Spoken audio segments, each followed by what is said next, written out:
درسنا اليوم أيها المبرمجون هي كيف نحمي أوراق العمل الموجودة في هذا الملف وكيف نلغي الحماية.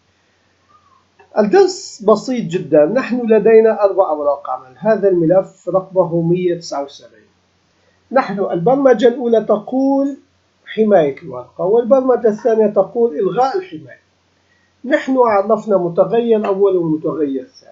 المتغير الأول يأخذ أرقام أوراق العمل الموجودة، ويقول للحلقة التي تأخذ المتغير الثاني من رقم 1 إلى ما هو موجود في المتغير الثاني الذي هو لدينا الآن 4 أوراق. فإذا سوف تذهب الحلقة وتدور في 4 أوراق عمل وتطلب للورقة الأولى حماية، والورقة الثانية حماية، والورقة الثالثة حماية، والورقة الرابعة حماية. فبذلك يكون قد تمت حماية ال4 أوراق.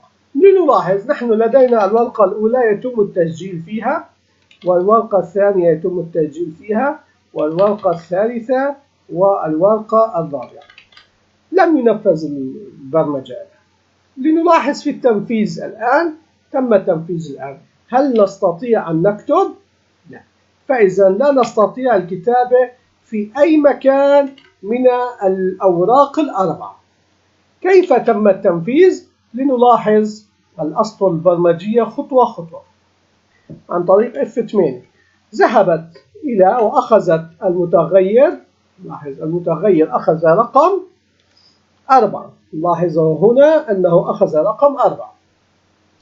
ولنكمل البرمجة فإنها تذهب إلى الورقة الأولى تحميها، والورقة الثانية تحميها أيضا. الجيم المتغير الثاني يقول أنني أخذت الورقة رقم 3 والآن الورقة رقم 4 وانتهت البرمجة. فإذا الآن حماية الأوراق كلها تم تنفيذها. أما البرمجة الثانية نفسها تماما، متغير أول، متغير ثاني، متغير يأخذ عدد الأوراق، وحلقة تدور 4 مرات على الأوراق، لكن تنفذ أن الورقة الأولى unprotected، تفك الحماية. لنلاحظ البرمجة لا يوجد داعي لنأخذ الخطوات، تنفيذ مباشر.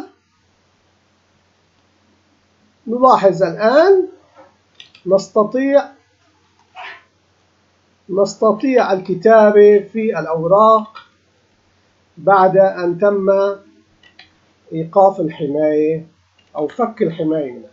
فإذا البرمجة جدا مهمة لكي نستطيع التحكم فيما يسجله المستخدم العادي داخل برامجنا. نستطيع بهذه الأسطر القليلة أن نتحكم بأن نحمي الأوراق التي تم تسجيل علاقات رياضية مهمة فيها. شكرا لمتابعتكم. نلتقي غدا معكم مبرمج في أصلاح.